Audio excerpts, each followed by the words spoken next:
Hello friends. Welcome to GrowFin's online learning module. In this session we will understand the theory of demand. We will also look at the price, income, and cross demands. We will also briefly understand various price elasticity curves and their interpretations. This topic is part of CA Foundation course, Paper 4, Business Economics and Business and Commercial Knowledge. For detailed learning, you can enroll on our website www.growfin.co.in. Let us understand what is demand and what are the various components that determine demand. Demand refers to the quantity of goods or services that consumers are willing and able to purchase in a given market at various prices in a given period of time. Thus the basic factors of demand are desire for a commodity, resources to purchase the desired commodity, willingness to spend and availability of the commodity at certain price, place, and time.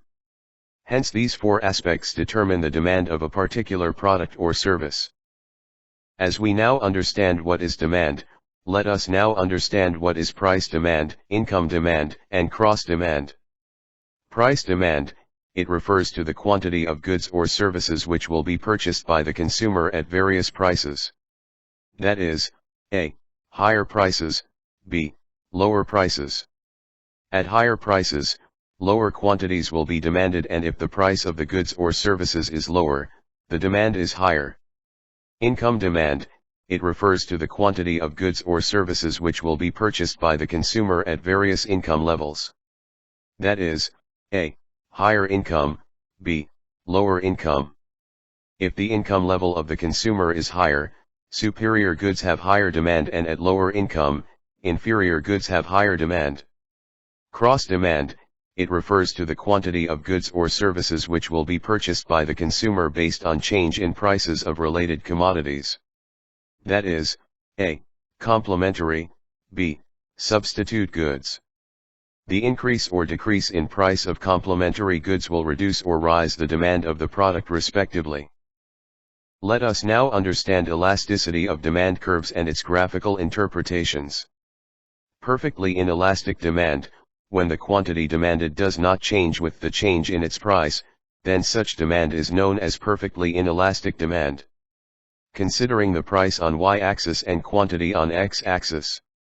Here the demand curve is a parallel line to y-axis, which is price, as there is no change in quantity demanded. Inelastic demand, when the quantity demanded changes by a smaller percentage than the change in price, is referred as the inelastic or less elastic demand. Here the demand curve is much steeper as the price change on y-axis is bigger than the change in quantity demanded on x-axis.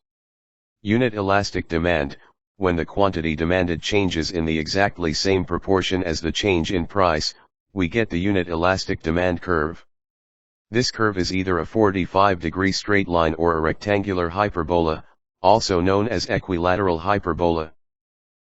For elastic demand, when the change in quantity demanded is higher than the change in price, we get the elastic demand curve. This demand curve is relatively flatter as shown in the figure. 5. Perfectly elastic demand, when the purchasers are ready to buy all they can obtain at some price and none at all at an even slightly higher price, we get the perfectly elastic demand curve. This curve is parallel to x-axis, which is quantity axis. This brings us to the end of the session. Thank you for your time. We are sure that discussions in this session have made your concepts of demand theory clearer. For detailed learning, you can enroll on our website www.growfin.co.in. Please like and share our videos. Do not forget to subscribe to our YouTube channel for receiving updates on our new videos. Happy learning!